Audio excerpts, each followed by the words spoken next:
Prezados irmãos, louvado seja nosso Senhor Jesus Cristo. Para sempre seja louvado nossa Mãe Maria Santíssima.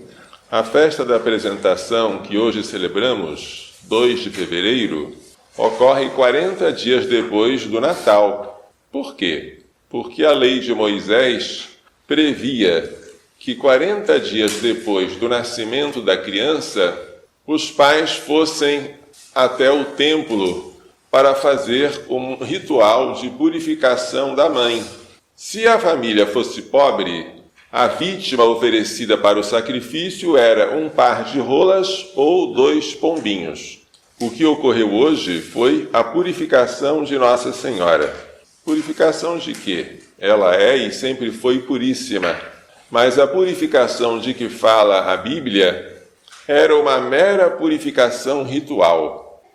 O parto, segundo a legislação de Moisés, tornava a mulher impura e era preciso então submeter-se a uma purificação pela oferta de sacrifícios.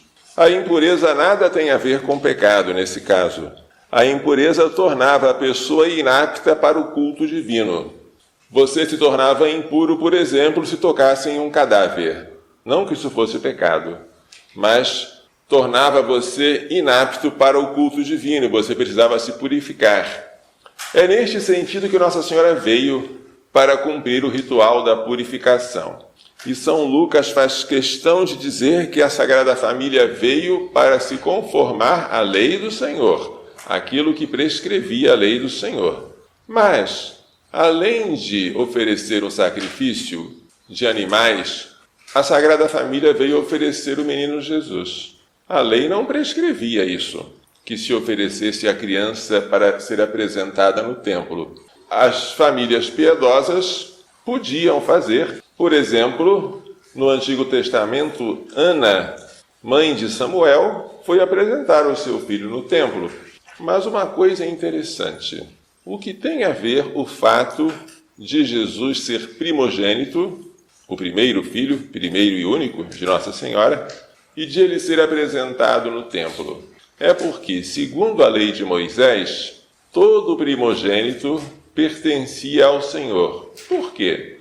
Porque quando o povo de Israel estava oprimido no Egito, o Senhor enviou 10 pragas, mas o faraó só deixou o povo sair na 10ª praga. Qual foi a 10ª praga? A morte dos primogênitos.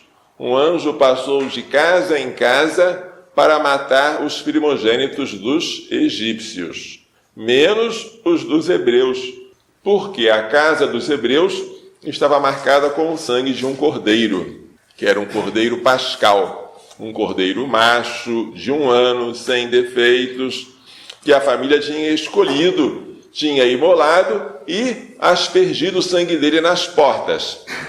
Aquele sangue servia de sinal de salvação para aquela casa. Como foi por meio da morte de primogênitos que Israel foi libertado do Egito, então estabeleceu-se o costume, a lei do Senhor, de que todo primogênito seria consagrado a Deus. Todo. Inclusive o primogênito dos animais. Você deveria então pegar o primeiro animal macho que nascesse de uma fêmea e sacrificar, imolar, oferecer ao Senhor. E o primeiro filho seu, o primeiro filho homem, o que você deveria fazer? Matá-lo? Não. Deus não aceitava sacrifícios humanos. Deveria resgatá-lo. Como? Com dinheiro. Então, você daria dinheiro no lugar do seu filho que você não ia matar. E aqui vem a pergunta: onde está escrito nesta passagem que fala da apresentação do menino Jesus no templo que Jesus foi resgatado, que a Sagrada Família ofereceu um dinheiro em resgate do primogênito? Não está escrito. E este fato é observado muito bem pelo Papa Bento XVI no seu livro sobre a infância de Jesus. O filho não foi resgatado. Normalmente, o filho primogênito era a alegria da família. E como ele era resgatado por dinheiro, os pais ficavam sempre com ele e tudo bem. O menino Jesus não. Se Nossa Senhora e São José levam um par de rolas ou 2 pombinhos, é para a purificação da mãe, mas não para o resgate do filho. O filho não é resgatado, porque ele é o Cordeiro de Deus, que tira o pecado do mundo. Ele é apresentado no templo hoje, 40 dias depois de nascido. Mas ele um dia vai ser imolado por nós na cruz. E a oferta que Maria Santíssima e São José fazem hoje do menino Jesus no templo é apenas uma preparação da oferta definitiva que será feita no Calvário. E quando eles chegam ao templo, encontram um velho, um ancião, chamado Simeão, que fica muito contente ao ver o menino Jesus, porque foi revelado a este homem justo e piedoso que ele não morreria antes de ver o ungido do Senhor. Quando ele viu o menino Jesus, ele se alegrou e disse: agora, Senhor, podes deixar o vosso servo morrer, podes deixar o vosso servo partir em paz, segundo a tua promessa, porque os meus olhos viram a salvação que tu preparaste para todos os povos, uma luz que brilhará para as nações e glória do teu povo Israel. Como o Simeão fala deste menino como uma luz, é por isso que hoje nós começamos a cerimônia com uma procissão de velas acesas. Luz que brilhará para as nações. Todos os povos verão esta luz. E para o povo de Israel, Jesus será uma glória, porque ele nasceu no povo judeu. O povo judeu foi escolhido por Deus para servir de salvação para os demais povos. Jesus dirá no seu diálogo com a samaritana: a salvação vem dos judeus, porque ele é judeu, ele é o Salvador. Pena que depois os judeus rejeitaram Jesus. Ele veio para o que era seu e os seus não o receberam. Mas a todos que o receberam, ele deu o poder de se tornarem filhos de Deus. Depois, Simeão se dirige a Nossa Senhora. Este menino está posto para a ruína e o soerguimento de muitos corações. E será um sinal de contradição. A luz causa divisões. A luz atrai os que são filhos da luz. E a luz espanta os que são filhos das trevas. Quando você joga a luz, os que praticam boas obras se aproximam da luz para que as suas obras sejam reveladas. Os que praticam obras más fogem da luz, porque eles querem esconder-se na escuridão. Jesus, como é luz, vai causar divisões, vai causar contradições. E Maria Santíssima vai estar no meio desta divisão, no meio desta contradição. Uma espada te traspassará a alma, diz Simeão, prevendo o sofrimento dela no Calvário. Para quê? Para que se descubram os secretos pensamentos de muitos corações. Então Maria Santíssima, ao oferecer seu filho em Jerusalém, está apenas cumprindo uma primeira etapa da oferta total e definitiva dele na cruz. A primeira leitura que nós vimos é do profeta Malaquias, e ela começa assim: eis que eu envio o meu anjo, ele há de preparar o caminho para mim. Este anjo é João Batista, o precursor. Logo chegará ao seu templo o dominador, que tentais encontrar, o anjo da aliança que desejais. Este dominador, ou Senhor, é o mesmo que o anjo da aliança. Por quê? Porque Jesus veio para fazer conosco uma nova e eterna aliança, com o seu sangue. Uma aliança melhor que a de Moisés, que foi feita com o sangue de novilhos. Esta aliança vai nos reconciliar definitivamente com o Pai. Ei-lo que vem. Quem poderá fazer-lhe frente no dia da sua chegada? Estou continuando a ler o profeta Malaquias.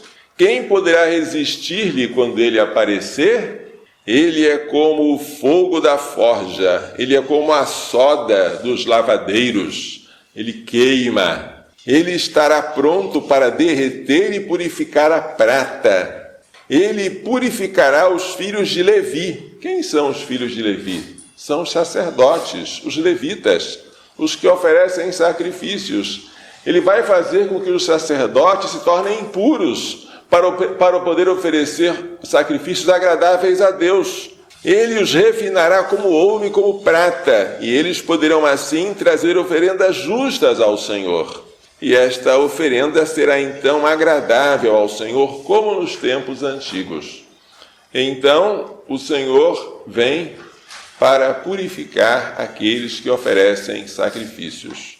Uma lição que vale sobretudo para mim, que sou padre, mas vale para todos que receberam o batismo, porque pelo batismo nós nos tornamos sacerdotes e exercemos o nosso sacerdócio cada vez que participamos da Santa Missa e oferecemos o corpo e o sangue de Cristo sobre este altar. O Salmo 23 tem como refrão: ó portas, levantai vossos frontões para que o Rei da Glória possa entrar. É a entrada do Senhor no templo. Aqui o Senhor entra, mas entra humilde como uma criancinha. Mas ele entra no templo, que é dele, embora nem todos entendam quem é ele e qual é a glória desse templo por causa da presença dele. A segunda leitura, tirada da carta aos Hebreus, fala que os filhos têm em comum a carne e o sangue. Ora, Jesus, que é Filho de Deus feito homem, participou da nossa mesma condição humana. Ele assumiu a nossa carne, assumiu o nosso sangue, para assim destruir com a sua morte aquele que tinha o poder da morte, ou seja, o diabo, para libertar os que estavam sempre com medo da morte, sujeitos à escravidão. Ele se fez em tudo semelhante aos irmãos. Ele assumiu o nosso corpo, a nossa alma. Ele derramou um sangue semelhante ao nosso sangue, para se tornar um sumo sacerdote misericordioso e digno de confiança nas coisas referentes a Deus. O melhor médico é aquele que já teve a doença que ele cura. Se um médico já passou pela doença que ele agora está curando, ele sabe se compadecer do doente. Jesus experimentou todas as nossas fraquezas, com exceção do pecado, evidente. Por isso ele é capaz de se compadecer de nós. Ele se tornou um sumo sacerdote misericordioso. Foi assim que ele se ofereceu ao Pai por nós. E eu gostaria que vocês prestassem atenção em um cântico que tem tudo a ver com a celebração de hoje. Este cântico fala em 2 estrofes. Na primeira, da oferenda que Maria Santíssima fez a Jesus no templo. Na segunda, na oferenda que Maria Santíssima vai fazer a Jesus no Calvário. E por fim, o cântico fala da oferenda que nós vamos trazer ao Pai nesta Santa Missa. O cântico vocês já conhecem. Sobe a Jerusalém, Virgem oferente sem igual. Nossa Senhora subindo a Jerusalém com São José, com o menino Jesus e com um par de rolas ou 2 pombinhos. Vai apresentar ao Pai teu menino luz. Por isso nós começamos a celebração com uma procissão de velas, que chegou no Natal. Esta luz nasceu há 40 dias. Então, esta é a oferta que Maria Santíssima fez aos 40 dias. Prossegue a música. E junto à sua cruz, quando Deus morrer, fica de pé. A oferta que ela faz agora no templo é uma preparação da oferta que ela vai fazer na cruz de pé, junto de seu filho. Sim, ele te salvou. Ela foi salva por Jesus. Porque se ela foi concebida sem o pecado original, nós já estudamos isso, foi em previsão dos méritos do seu filho, que um dia iria morrer por ela. Sim, ele te salvou, mas ofereceste por nós com toda a fé. Ela, que foi salva por Jesus, ajudou Jesus a salvar-nos, porque ela estava ao pé da cruz na qualidade de mãe e na qualidade de imaculada, entregando o seu filho por nós. E assim ela se tornou nossa mãe na ordem da graça. E assim Jesus disse a São João, que estava ao pé da cruz e representava todos nós: eis a tua mãe. depois de ter dito a ela: mulher, eis o teu filho. A música prossegue agora falando sobre a missa e sobre o ofertório. Nós vamos renovar este sacrifício de Jesus. Porque o que é a Santa Missa? É o sacrifício incruento, ou seja, sem derramamento de sangue, do corpo e do sangue de Jesus Cristo, oferecido sobre os nossos altares, sob as aparências do pão e do vinho, em memória do sacrifício da cruz. Nós vamos renovar este sacrifício de Jesus, morte e ressurreição, vida que brotou de sua oferta na cruz. Porque toda vez que celebramos a missa, fazemos isso em memória da cruz do Senhor. Mãe, vem nos ensinar a fazer da vida uma oblação. Oblação é uma oferta, um oferecimento. Culto agradável a Deus é fazer a oferta do próprio coração. Portanto, sejamos filhos da luz. Não deixemos que as trevas nos envolvam, uma vez que fomos batizados, uma vez que fomos resgatados pelo sangue dele. Lembremos-nos que um dia nós também fomos apresentados no templo, que é a igreja, e fomos lavados com a água do batismo e com o Espírito Santo. Lembremos que neste dia os nossos pais e padrinhos acenderam uma vela, e que esta vela representa a graça, a luz de Deus, que não deve se apagar, mas deve ficar sempre acesa e um dia transformar-se na glória eterna, quando nós formos para o céu. Lembremos-nos que nós não somos da noite nem das trevas, nós somos da luz e do dia. E por isso devemos deixar as obras das trevas e nos revestirmos da armadura da luz. Que Maria Santíssima, aquela mulher vestida de sol, tendo a lua debaixo dos pés e na cabeça uma coroa de 12 estrelas, nos faça entender e pôr em prática as lições desta liturgia. Louvado seja nosso Senhor Jesus Cristo. Para sempre seja louvado em nossa mãe.